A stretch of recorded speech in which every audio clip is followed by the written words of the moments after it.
Vamos lá, gente, para a última parte aqui, 36 até 50. Analise o quadrinho.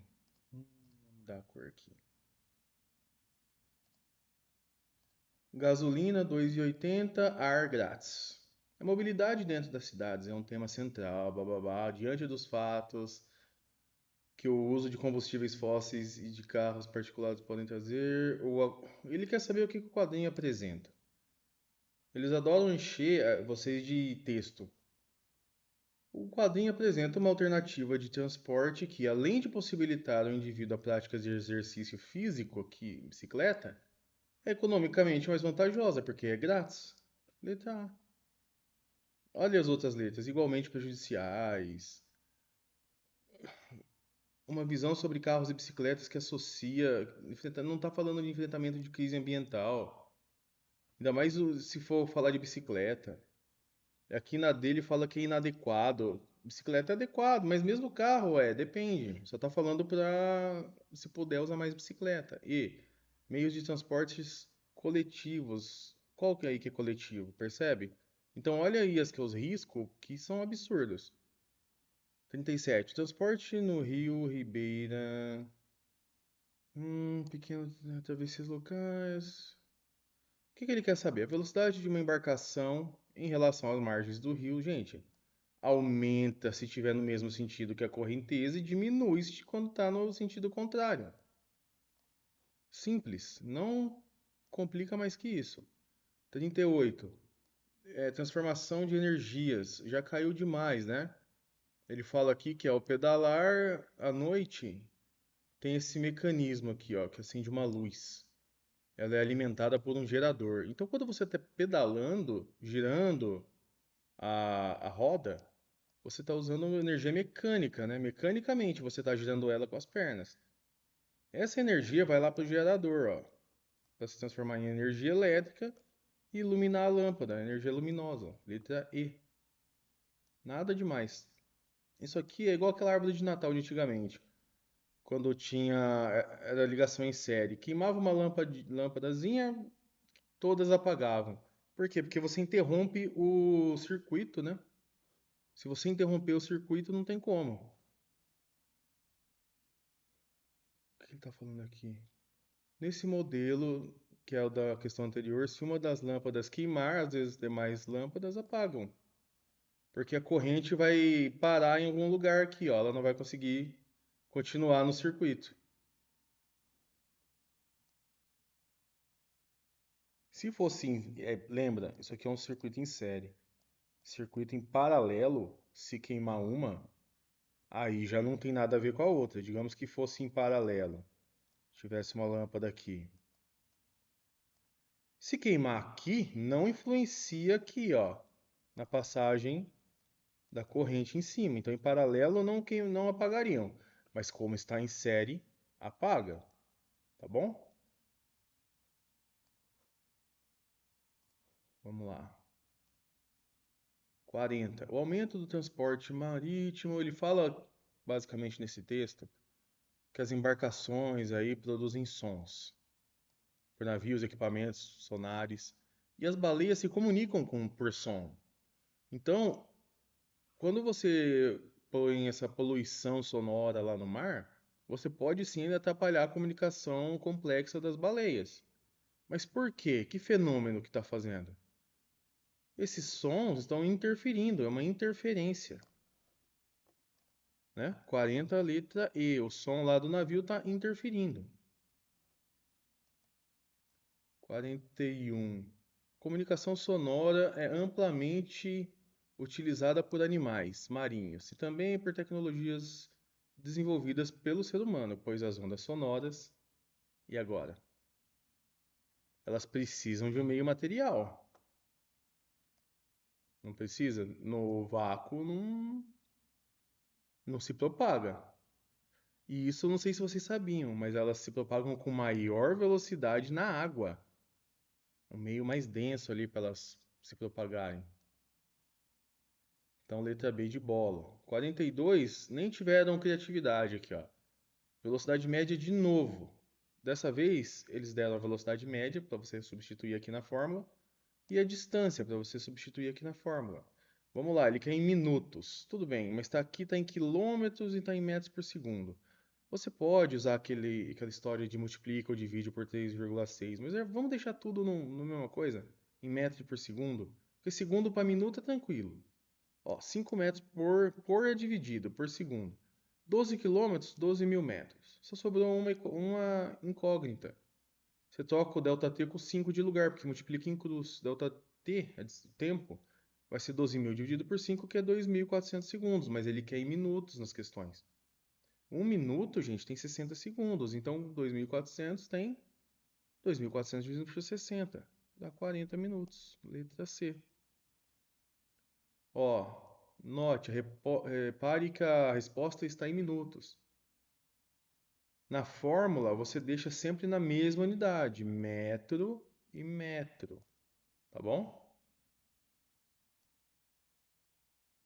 43, leia a tirinha. Ué, você não pegou o canudinho? De jeito nenhum, você não sabia que canudos de plástico podem acabar nos oceanos? Verdade, o que seria do planeta se não fossem por cidadãos conscientes como nós? Tem uma ironia aí, né? Uma reflexão crítica, uma ironia. Porque é o tamanho do carro deles e é o quanto de combustível que vai para efeito estufa.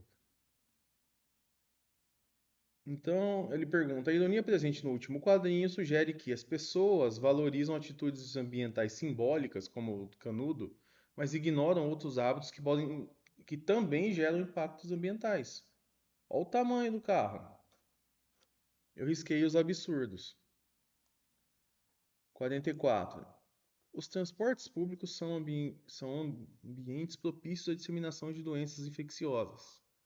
Esses locais agem como depósitos de patógenos devido a vários fatores, como por exemplo a superlotação dos veículos. A renovação insuficiente do ar no interior desses espaços e as superfícies compartilhadas, tais como corrimões e catracas. A superlotação.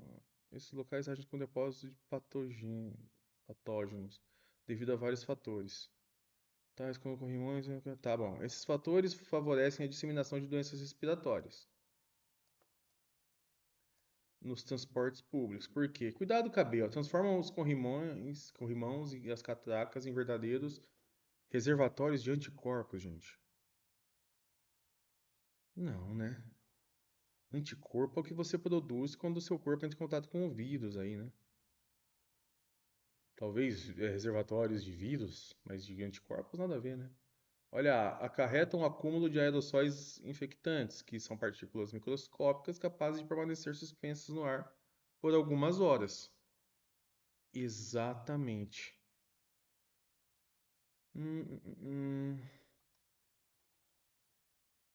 45. Essa aqui o pessoal ia ficar com um pouco de dúvida, né? Ele fala aqui que tem três organismos, né? Minhoca, rato e abelha, que possuem diferentes sistemas de transporte de substâncias, verdade? Que estão relacionados com o metabolismo, o ambiente e o modo de vida de cada um deles. No entanto, uma característica comum a esses três organismos em relação ao transporte de substância é: o sistema circulatório aberto? Não, o rato é fechado. A presença de hemoglobina? Não para todos. Olha, C, a existência de estruturas contráteis. No rato é o coração, né? Na abelha tem um coração tubular lá também. E na minhoca são vasos contráteis, né? Então, estruturas contráteis os três têm, que garantem a circulação do fluido corporal até os tecidos. Essa é a resposta correta. 46, ele fala exatamente da troca gasosa que acontece nos pulmões. Quando você respira aqui, ó. Gente, guarda esse texto. Esse texto é ótimo para vocês, para motivos de prova, assim. O oxigênio que liga lá, penetra na hemácia, combina com a hemoglobina, aí forma-se oximoglobina, libera o gás oxigênio que sai das hemácias e difunde nas células que precisarem dele para realizar a respiração. Simultaneamente, o gás carbônico ele volta, faz o caminho contrário, produzido pelas células, entra nos capilares, sendo transportado até os alvéolos pulmonares, de onde é eliminado na expiração, completando o ciclo respiratório. A partir da descrição dada no texto, o processo que ocorre nos alvéolos pulmonares é chamado de hematose. Importantíssimo saber isso, né? Esse ose aí, endocitose e fagocitose, tem a ver com digerir, tá? Na célula lá, digerir substâncias. O nome hematose não pode ser estranho para vocês, que é justamente a troca gasosa nos alvéolos pulmonares. O sistema respiratório é o que mais vai cair. 47. A liberação do oxigênio da oxihemoglobina nas hemácias para os tecidos do corpo é favorecida por quê? Porque um lugar está mais concentrado que o outro, né? Tá na hemácia que está mais concentrado, vai para o tecido que está menos concentrado. A gente chama isso de difusão, na verdade, né? A letra A. A concentração do oxigênio nos tecidos do corpo é menor do que a concentração de oxigênio das hemácias no sangue. Então, por difusão, você tem esse transporte favorecido, né?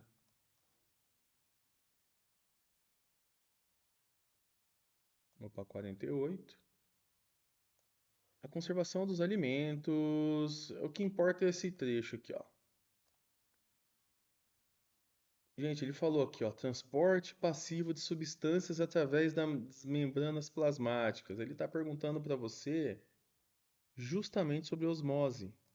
Cria uma alta pressão osmótica que retira a água disponível do interior das células das frutas e dos micro-organismos, facilitando a cristalização e evitando aí a proliferação de micro-organismos. Ele queria saber se você sabe o que é osmose, basicamente. 49. As células eucariontas, ele está falando de células, muito tempo que não cai. No trabalho de parceria, as principais organelas celulares envolvidas na. Aqui, ó. Eu, na verdade, marquei a C, mas é a E, ó. Produção e empacotamento. Nessa ordem. Quem produz lá na síntese de proteínas é o retículo endoplasmático. E depois o empacotamento, quem faz é o complexo Golgiense. Eu marquei o empacotamento e não percebi que tem uma ordem aqui, ó. Falou de empacotamento, o lado da direita só poderia ser a letra D ou E. E a produção aí seria o retículo endoplasmático rugoso. Vamos continuar. Então, 49, letra E. 50. A prática regular de exercícios físicos atua melhorando o transporte de oxigênio para os músculos e para o cérebro, assim aumentando a eficácia cardíaca e a oxigenação. Isso resulta em benefícios práticos que impactam nas metas pessoais, profissionais e cognitivas. A melhoria desses fatores biológicos contribui, entre outras coisas, para a melhoria da qualidade de vida e na realização de atividades diárias do indivíduo, porque altera a genética, gente, pelo amor de Deus. A. B. Proporciona maior vitalidade e energia, óbvio. C. Provoca o estresse emocional e irritabilidade, o contrário. Dispensa a necessidade de uma hidratação. Não, aumenta a necessidade. E. Diminui o metabolismo, não, aumenta o metabolismo. Então é isso, gente. Fechamos a prova. Espero que vocês não tenham achado muito difícil. Boa sorte a todos e acompanhe os próximos vídeos aí de notas e afins. Até mais!